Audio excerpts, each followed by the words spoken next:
السلام عليكم ورحمة الله.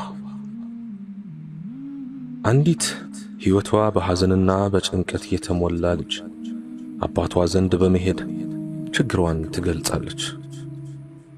በየጊዜው የሚገጥሟትን የሕይወት ፈተናዎች መጋፈጥ ሰልችቷታል። አንዷን የችግር ጋሬጣ አለፍኩ ስትል ሌላ የባሰ እየተከተለ አበሳዋን እንዳሳጣት በመዘርዘር ምን ማድረግ እንደምትችል አባቷን ታማክራለች። የምግብ ዝግጅት ባለሙያ የሆኑት አባቷ ጥቂት ካሰቡ በኋላ እጇን ይዘው ወደ ማዕድ ቤት ወሰዷት። በውሃ የተሞላ 3 ድስቶችን በማዘጋጀትም እሳት ላይ ጣሉ። በድስቶቹ ውስጥ ያለው ውሃ መፍላት ሲጀምር በአንዱ ድስት ድንች፣ በሁለተኛው እንቁላሎችና በሶስተኛው ደግሞ የቡና ፍሬ ጨመሩ። ከዚያም ምንም ቃል ሳይናገሩ የሚንተከተኩትን ድስቶች መመልከት ያዙ። ልጅቷ አባቷ የሚያደርጉትን ነገር ካማከረቻቸው ጉዳይ ጋር እያያያዘች ብታስብም ምንም ትርጉም ያለው ነገር ሊመጣላት ስላልቻለ የመጠበቅ ትዕግስት አጣች። ነገር ግን እያጉረመረመች ጥበቃዋን ቀጠለች። ከተወሰኑ ደቂቃዎች በኋላ አባትየው የምድጃውን እሳት አጠፉ። በመጀመሪያው ድስት ውስጥ ከነበሩት ድንቾች መካከል አንዱን በማውጣት ዝርግ ሳህን ላይ አኖሩ። ከሁለተኛው ድስት ደግሞ አንድ እንቁላል በማውጣት በሌላ ሳህን አስቀመጡ። በሶስተኛው ድስት ሲንተከተክ ከነበረው ቡና በብርጭቆ ቀዱ። ወደ ልጃቸው በመዞርም ልጄ ምን እየታየሽ ነው ሲሉ ጠየቁ። እርሷም ድንች፣ እንቁላልና ቡና በማለት መለሰች። ከዚያም አባት በጠረጴዛው ላይ ወደሚገኙት ሳህኖች ቀርባ እንድትመለከትና በመጀመሪያ ድንቹን እንድትነካ ነገሯት። እርሷም የተባለችውን አደረገች። ምን እንደታዘበች ሲጠይቋትም በጣም ለስላሳ መሆኑን ተናገረች። በተመሳሳይ ሁኔታ እንቁላሉን በመንካት እንድትሰብረው ነገሯት። እርሷም የእንቁላሉን ቅርፊት ስትልጠው በውስጡ የበሰለ ጠንካራ እንቁላል ተመለከተች። በመጨረሻም በብርጭቆ የተቀዳውን ቡና እንድትቀምስ ነገሯት። እርሷም በቡናው ጣዕም በመርካት እፊቷ በፈገግታ ተሞላ። ወዲያውኑ አባዬ ይህን ሁሉ ያደረግከው ምን ለማለት ፈልገህ ነው ስትል ጠየቀች። አባትም እንዲህ ሲሉ ተናገሩ። ድንቾቹ፣ እንቁላሎቹም ሆኑ የቡና ፍሬዎቹ እኩል መጠን የፈላ ውሃ ተጋፍተዋል። ያም ሆኖ ግን ሁሉም ላይ የተመለከትነው ለውጥ ለየቅል ነው። ድንቾቹ የፈላው ውሃ ውስጥ ከመግባታቸው በፊት በጣም ጠንካራ ነበሩ። ያም ሆኖ ያ ሁሉ ጥንካሬ በፈላው ውሃ ጠፍቶ በተቃራኒው እጅግ ለስላሳና በቀላሉ የሚፈረከሱ ደካማ ሆነው ተመለከት። እንቁላሎቹም ደግሞ አደጋ የማይችሉና እጅግ ደካማ በመሆናቸው ጥንቃቄን የሚሹ ነበሩ። የፈላው ውሃ ውስጥ ከገቡ በኋላ ግን በውስጣቸው የነበረው ፈሳሽ ንጥረ ነገር ጠጣር ለመሆን በቅቷል። ነገር ግን በቡና ፍሬዎቹ ላይ የተመለከትነው ልዩ ለውጥ ነው። የፈላው ውሃ ውስጥ ሲጨመሩ የውሃውን ቀለምና ጣዕም ፍጹም በመለወጥ ሌላ አዲስ ነገር ነው የሆኑት። አንቺ ታዲያ የትኛውን መሆን ነው የምትሽው ሲሉ ልጃቸውን ጠየቁ። አያይዘውም የሆኑ አስቸጋሪ ሁኔታዎች ደጅሽን ሲያንኳኩ በምን መልኩ ነው የምታስተናግጃቸው? ድንች፣ እንቁላል ወይስ ቡናውን ነው መሆን የምትሽው? በሕይወት ስንኖር የማያቋርጡ አያሌ ክስተቶች በዙሪያችን መፈጠራቸው አይቀሬ ነው። እነዚህ ክስተቶች እኛም የምንጋራቸው የሕይወት ግዴታዎች ናቸው። ዋናው ቁም ነገር ታዲያ እነዚህ ክስተቶች በእኛነታችን ውስጥ የሚኖራቸውን ተጽዕኖ ማጤኑ ላይ ነው። ታዲያ አንቺ ከየትኛው ነሽ በማለት የልጃቸውን የተሸነፈ መንፈስ ለማነቃቃት ሞከሩ። በማንኛውም የሕይወት አጋጣሚ ፈተናዎች ይገጥሙናል። ልብ ልንለው የሚገባው ጉዳይ እነዚህ የሕይወት መንገድ ጋሬጣዎች ደካማ ያደርጉናል ወይስ ፈተናዎቹን በመጋፈጥ ትርጉም ያለውን የደስታ ጎዳና ለመመልከት ምክንያት ይሆኑናል? በደስታ የተሞላ ሕይወት እኛ ፈልገን የምናገኘው ሳይሆን እኛ ራሳችን የምንፈጥረው ነው። ነቢዩ ሙሐመድ ዓለይሂ ሰላቱ ወሰላም ሰዎችን በሀብታችን መንከባከብ አይቻለንም፣ በመሆኑም ሰዎችን መልካም ስብዕና በማሳየት መንከባከብ ይጠበቅብናል በማለት ተናግረዋል። በመጨነቅና በማማረር ያመጣነው ለውጥ የለም። ተነስቶ መንቀሳቀስ እንጂ ዘግቶ ማልቀስ የፈየደን ነገር አላየንም። በጭንቀት ስንዝር ያህል እንኳን ነገሮችን መግፋት አንችልም። የጎደለ ኑሮ የሚሞላው በሥራ እንጂ በጭንቀት አይደለም። ተጨንቀን ብዙ አየን፣ ጭንቀትን ትተንም አየን። ሰፊ ልዩነትን በርግጥም አስተዋልን። ዘና ብለን ስንስቅላቸው ረዣዥም ቀናቶች አለፉ። ትላልቅ ሸክሞች ረገፉ፣ ከባባድ ችግሮችም ተረሱ። እናም ፈታ በል፣ ዘና በይ፣ አትጨነቂ፣ አትረበሽ። ያለፈውን ዘመን በጸጸት የሚመጣውን ደግሞ በስጋት የምንኖር ከሆነ ዱንያ ላይ እየኖርን አይደለም። የስጋቱ ኑሮ ነው አይባልም። ብዙዎቻችን የነገና የተነገ ወዲያ ሁኔታ ነው የሚያስጨንቀን። የምግብ ዋጋ መጨመር፣ የነዳጅ ዋጋ መናር፣ የትምህርት ቤት ክፍያ ከፍ ማለት እና ሌላም። በርግጥም ሁኔታው ያስፈራ ይሆናል። ሆኖም ግን ይህች ዓለምም ሆነ ሁላችንም ፍጥረታት ያለነው በአላህ እጅ መሆናችንን አንዘንጋ። ሰራተኞች ለቀጠራቸው ባለሀብት ራሳቸውን ጥለው ደሞዛቸውን ይጠብቁ የለ? እኛስ ራሳችንን ለፈጠረን ጌታ መጣል እንዴት ያቅተናል? ምን ያስፈራናል? ምንስ ያስጨንቀናል? ነገሮች አላህ ስብሓንሁ ወተዓላ ከፈጠራቸው ልክ ላያልፉ ነገር የምን መጨነቅ? የፈሰሰ ውሃ መታፈስ ካልቻለ ለምን ማልቀስ? ያለፈን ነገር መላ ፈልግለት እንጂ አትጨነቅ። የፈሰሰ ውሃ አይታፈስም፣ የሞተ ወዳጅም አይመለስም። ሕይወት በአስጨናቂ አጋጣሚዎችና ሐዘንን በሚያወርሱ ክስተቶች የተሞላች ናትና አትጨነቅ። ችግርህን በራስህ እጅ ፍታ። በራስህና በማንነትህ ደስተኛ ሁን። በተፈጠርክበት ቤተሰብና አገር ደስተኛ ሁን። ራስህን ቻል፣ ራስህን ሁን። በእምነትህና በፈጣሪህ ደስተኛ ሁን። ትንሽም ብትሆን ሀብትህን አትናቅ። አሮጌ ልብስ ካለህ እጠብና ውጣ። ጠባቧን ቤትህን አሳማምረት። መደሰትን ባህልህና ልምድህ አድርግ። ትተናት ለምንሄደው ዓለም የምን መጨነቅ?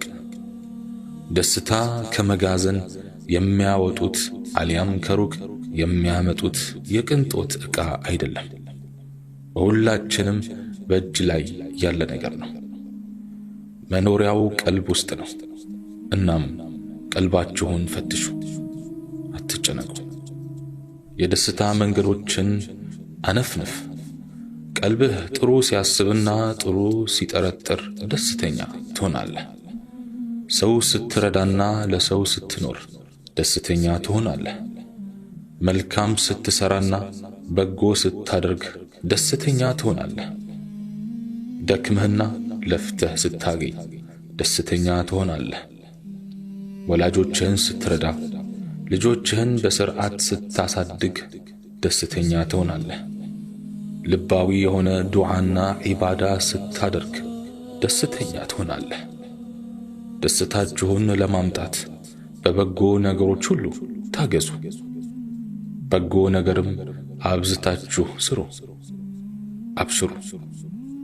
ደስታን መስጊድ በመሄድ ፈልጉ። ሱብሒን በጀማዓ በመስገድ ፈልጉ። በሱስ ውስጥ ደስታ ይገኛል ብላችሁ አታስቡ። ከአደንዛዥ እጽ በኋላ የሚተርፈው ራስን ማጣት ነው። ከመጠጥ በኋላ ራስ ምታትን ነው።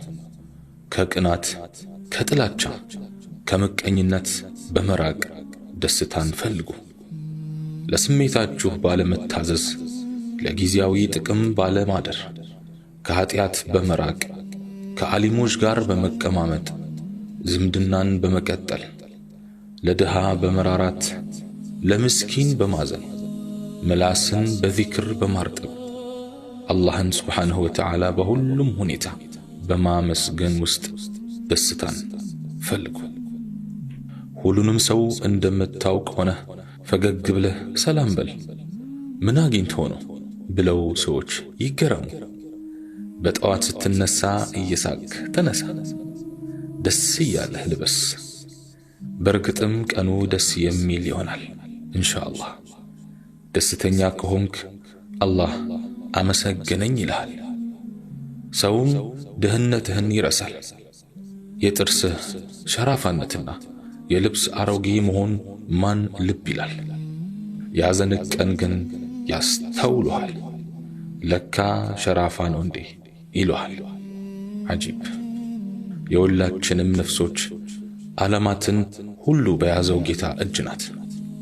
በሱ እጅ ከሆነች ደግሞ አስተማማኝ ቦታ ነው የተቀመጠችው። ለራሳችን የቱን ያህል ብንጨነቅም ከአላህ ስብሓንሁ ወተዓላ በላይ ለራሳችን ማሰብ አንችልም። ስለሆነም ጉዳያችን ለሱ እንስጥ። የሚታወቅም ሆነ የማይታወቅ ፋይላችንን ለሱ እናስረክብ። ዝርዝር ጉዳዮቻችንን እሱ ያውቃል። ውስጥ ውጫችንን ያያል። ያለንበትን ሁኔታ ይመለከታል። ሰዎች ጉዳዮቻቸውን ማስፈጸም ሲያቅታቸው ለደህና ጠበቃ ሲሰጡ ይታያል። ያውም ለምነውና ገንዘብ ከፍለው። እኛ ግን በነፃና በሱ ግብዣ ጉዳዮቻችንን ሁሉ ለምን ለአላህ አናስረክብም? ሸክማችንን ሁሉ በሱ ወደብ ለምን አናራግፍም? አላህ በሰማነው የምንጠቀም ያርገን። ለምን ውሸት መናገር የቅሌቶች ሁሉ ቅሌት መሆኑን እናውቃለን። ታዲያ እውነት መናገር ለምን ይከብደናል? ለሁለትና 3 ሰዓታት ፊልም ስንመለከት ንቁ ሆነን እንከታተላለን። ለ5 ደቂቃ ሰላት ላይ ቆመን ግን ለምን እናንቀላፋለን? ኳስ ስናይ ረጅሙ ጊዜ የሰከንድ ያህል ያጥርብናል። ሰላት ስንጨርስ ከእስር እንደተፈታ ጥጃ ምን ያስቦርቀናል? ስራ አልያም ጉዳይ ሲኖረን በጠዋት እንነሳለን። ለሱብሒ ሰላት ግን ምን ነው ተሳነፍን? ወንጀል ስንሰራ ሰው አየን አላየን ብለን እንፈራለን። አላህ እንደሚከታተለን እያወቀን ግን ለምንድነው የማንፈራው? ገንዘባችንን ለግብዣ ለሽርሽር ስናወጣ አንሰስትም። ለሰደቃም ሆነ ለሚስኪን ለመስጠት ግን ምን ነው መንፈጋችን? የአላህ ስብሓንሁ ወተዓላ ድንበር ሲጣስ ብናይም አይቶ እንዳላየ መሆንና ዝምታን እንመርጣለን። በራሳችን ጉዳይስ ለምን እንቆጣለን? በርካታ ዓለማዊ ጓደኞች አሉን። የዲን ጓደኞቻችንስ በቁጥር ምን ነው ማነሳቸው? በሕይወት የጉዞ አጋጣሚ ውስጥ መክሰርህን ብቻ አትይ፣ ከኪሳራም የምታገኘው ትርፍ እንዳለ ልብ በል።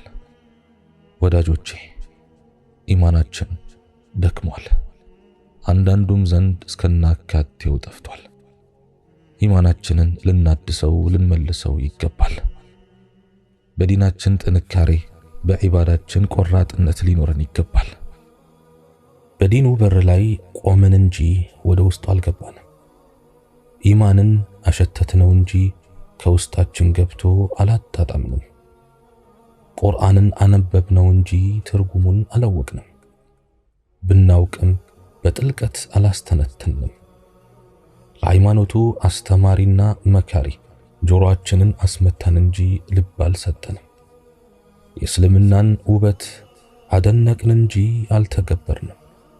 ለዚህም ነው ደህና ተጉዘን የሆነ ቦታ ላይ ስንደርስ የምንደክመውና ነገሮች የሚበላሹብን።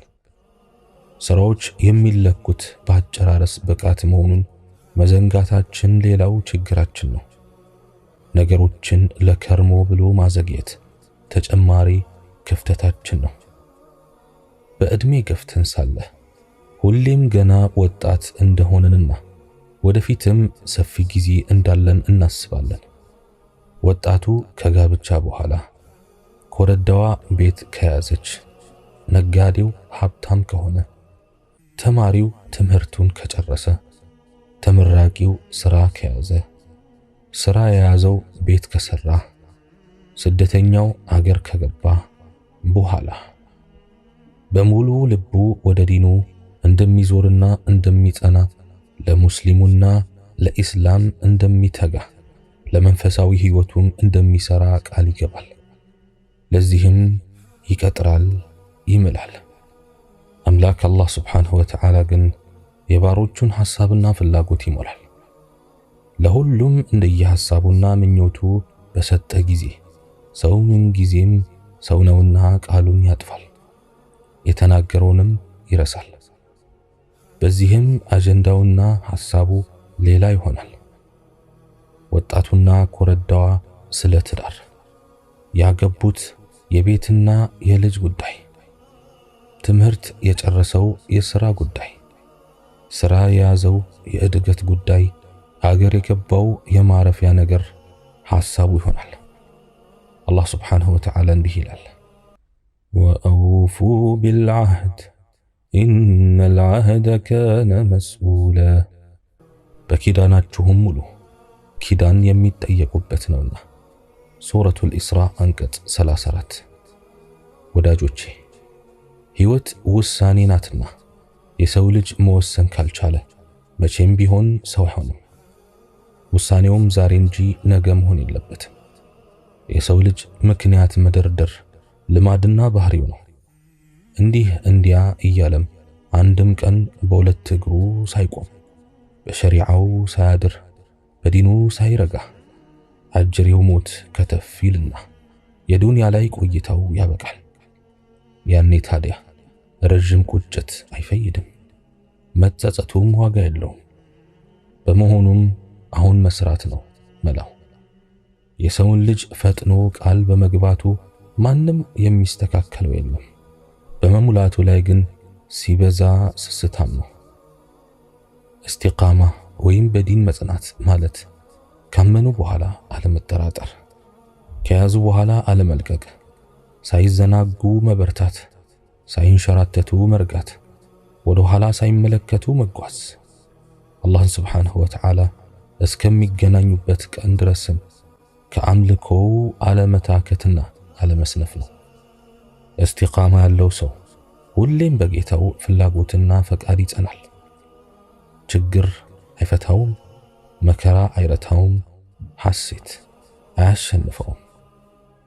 የእስቲቃማ ባለቤት በሐዘን ወቅት ጽኑ ነው፣ በደስታ ዘመኑም ጽኑ ነው። በእምነት በአመለካከቱ ይጸናል፣ በጾም በሰላት ይጸናል። መቼም ቢሆን ዓላማውን አይስትም፣ ከግቡ አይንሸራተትም። በዲን ላይ መጽናትን ወይም እስቲቃማን የመሰለ ትልቅ አቋምና እድል የለም። አድራሻችንን ለአምላካችን ተለዋዋጭ ፊትና ባህሪ አናሳይ። በረመዳን ስንሰግድ ከርመን ከረመዳን ውጭ አናቋርጥ። ዛሬ ጀምረን ነገ አንሰላች። ሰዎች በብርታታችንና ጽናታችን እስኪያውቁን ድረስም ለአኺራችን እንልፋ።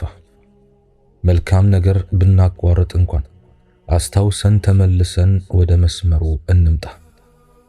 የሰው ልጅ ወጥ በሆነ ባህሪ የማይረጋ ቅጠቢስ መሆኑን ያወቁት ታላቁ ነቢዩ ዓለይሂ ሰላቱ ወሰላም በርካታ ዱዓዎችን አስተምረውናል። ከዚህም ያ ሙቀሊበል ቁሉብ ሰቢት ቀልቢ ዐላ ዲኒክ የሚለው ዋነኛው ነው። ትርጉሙም ቀልብን የምትገለባብጥ የሆንክ ጌታ ሆይ ቀልቤን በዲንህ ላይ አጽናለኝ ማለት ነው።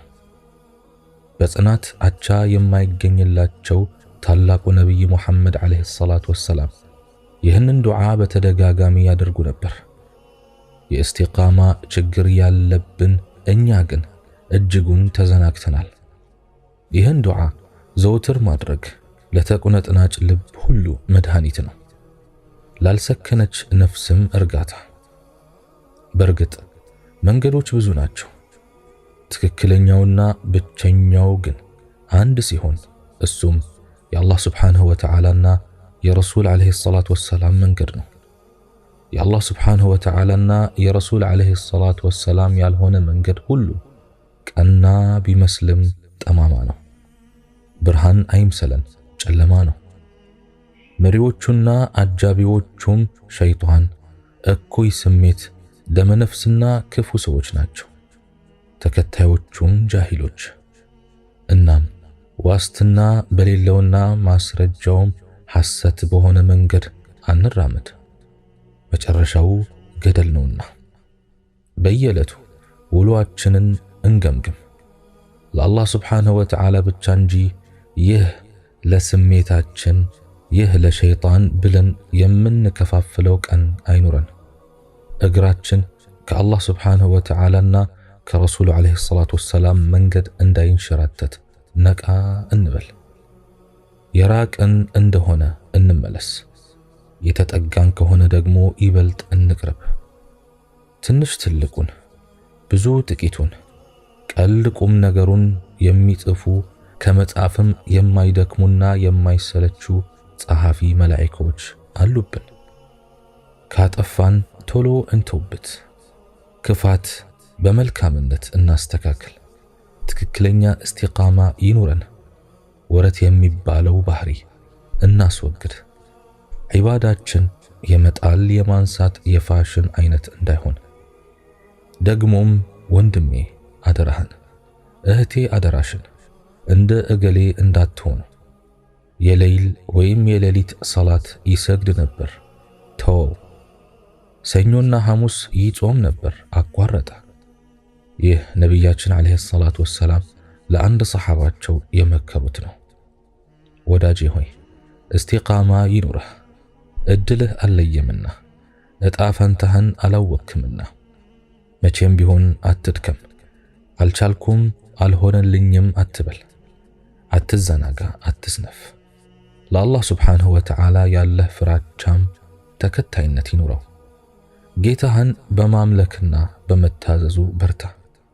እስከ መቼ ብሎ ለጠየቀ ደግሞ አላህ ስብሓንሁ ወተዓላ በቅዱስ ቁርአኑ እንዲህ ይላል፣ ሞትህ እስኪመጣ ድረስ ጌታህን አምልከው። ሱረቱል ሒጅር አንቀጽ 99። ጌታዬ ሆይ አንተን በማውሳት በማመስገንና አምልኮን በማሳመሩ እርዳኝ። ከነቢያችን ዓለይሂ ሰላቱ ወሰላም ዱዓዎች መካከል በአስቸጋሪ የህይወት አውሎ ነፋስ ስትላጋ፣ ባንዣበበ የመከራ ደመና ስትከበብ፣ ሁሉም ነገር ከቁጥጥርህ ውጭ አፈትልኮ በተቃራኒ አቅጣጫ ሲጓዝ፣ መሬት ከስፋቷ ጋር ጠባህ ስትጠብ፣ ይጠቅሙኛል ብለህ የተመካህባቸው ፍጡራን ለራሳቸው መሆን ተስኗቸው ሲርዱ፣ በፍርሃት ውቅያኖስ ሰጥመህ ግራ ስትጋባ፣ ሀብትህ የተጋረጠብህን ብርቱ ፈተና መከላከል አቅቶት ከወረቀት ያለፈ ፋይዳ መስጠት ሳይችል ሲቀር 4x4 በሆነች የሐሳብ ክፍል ውስጥ ታፈነ መውጫ ቀዳዳ ስታማትር በተግባር የተፈተነው ዕውቀትህ ከገባህበት ማጥ ሊያወጣህ ሰንፎ ንድፈ ሐሳብ ሆኖ ሲተን ያኔ አትፍራ። አንድ ጥሪ ብቻ ተጣራ። ያ አላህ በል። ደግመህ ጥራው። ሕይወትህን የሚያመሰቃቅለው የመከራ ወጀብ ሁን በሚለው የትዕዛዝ ቃሉ እንዲሰክን ማድረግ የሚችል አዛኝ አምላክ አለህና ያ አላህ ብለህ ተጣራ። ካረገዙ ደመናዎች ሊንቧቧ ያለውን መዓት በጠራ ሰማይ ለውጦ በአድማሱ ላይ የሰላም አየር እንዲነፍስ ማድረግ የሚችል ፈጣሪ አለህና አሁንም ያ አላህ ብለህ ተጣራ። ከስፋቷ ጋር የጠበበችህን መሬት ለጥጦ ልብህን የሚያረጋጋ ፈጣሪ ከጎንህ አለ። ላልታ ልትበጠስ ያለችውን የተስፋ ክር በመቀጠል ሕይወትህን ብሩህ የሚያደርግ ጌታ ካንተ ጋር አለ። ያ አላህ ብለህ ተጣራ። ደግመህ ደጋግመህ ተጣራ። ጥሪህን ቀጥል። ሳትሰለች ዙሩን አክረው። ምላሹ ከረዘመ ችግሩ ያንተ መሆኑን ተገንዝበህ የጥሪህን ስልት በማሻሻል ልመናህን ቀጥል። ዘዴውን ካወክበት መልሱ ፈጣን ነው። የመዓቱ አውሎ ነፋስ በሁን ቃል ጠጥ ይላል። ያንዣበበው የመከራ ደመና ይበተናል። የጠበበው ምድር ይሰፋል። ጽልመቱ በብርሃን ይተካል። በስጋት የታጠሩ ልቦች በደህንነት ይሞላሉ። አየሩ በሰላም ናርዶስ ይታጠናል። በረሃብ ጠኔ የሚያቃትቱ ወና አንጀቶች በጥጋብ ይሞላሉ። በሐሴት የደመቁ ሕፃናት አየሩን ይቆጣጠሩታል። የአዕዋፋት ኅብረ ዝማሬ ይነግሳል። ሰላም በሁሉም ጎጆ የሚዘልቅ ቤተኛ ይሆናል። አንተ ለመጣራት ያብቃህ እንጂ እርሱ ሁሌም እዝነትና ርህራሄ በተሞላበት ሁኔታ እንዲህ ይልሃል። أعوذ بالله من الشيطان الرجيم وإذا سألك عبادي عني فإني قريب أجيب دعوة الداع إذا دعان فليستجيبوا لي وليؤمنوا بي لعلهم يرشدون محمد هوي ባሮቼ ስለኔ በጠየቁህ ጊዜ ተከታዩን መልእክቴን አስተላልፍላቸው። እኔ ቅርብ ነኝ። የለማኝን ጸሎት በለመነኝ ጊዜ እቀበለዋለሁ። ስለዚህ እነርሱም ጥሬን ይቀበሉ፣ በኔ ይመኑ፣ ቅኑን ጎዳና ይከተሉ ዘንድ። ከላይ የሰፈረው አንቀጽ በውስጡ ያቀፋቸውን መስፈርቶች ልብ ይሏል። የጥሪው ምላሽ የረዘመው እነዚህ ቅድመ ሁኔታዎች ባለመሟላታቸው እንጂ ጥሪውን የሚሰማ አካል ጠፍቶ አይደለም። አንዳንዴ የምትሻውን ነገር አለማግኘትህ በራሱ በጎ ምላሽ ሊሆን እንደሚችል አስብ። ስለዚህ ጥሪው ይሰማል፣ ለጥሪውም ምላሽ ተዘጋጅቷል። ግና ጥሪውን የሚያሰማው ፍጡር ያለ መማሪያ ቁሳቁስ ባዶ እጁን ትምህርት ቤት እንደሚጓዝ ተማሪ መሆን የለበትም። ስንቅ ይዘህ ተጣራ።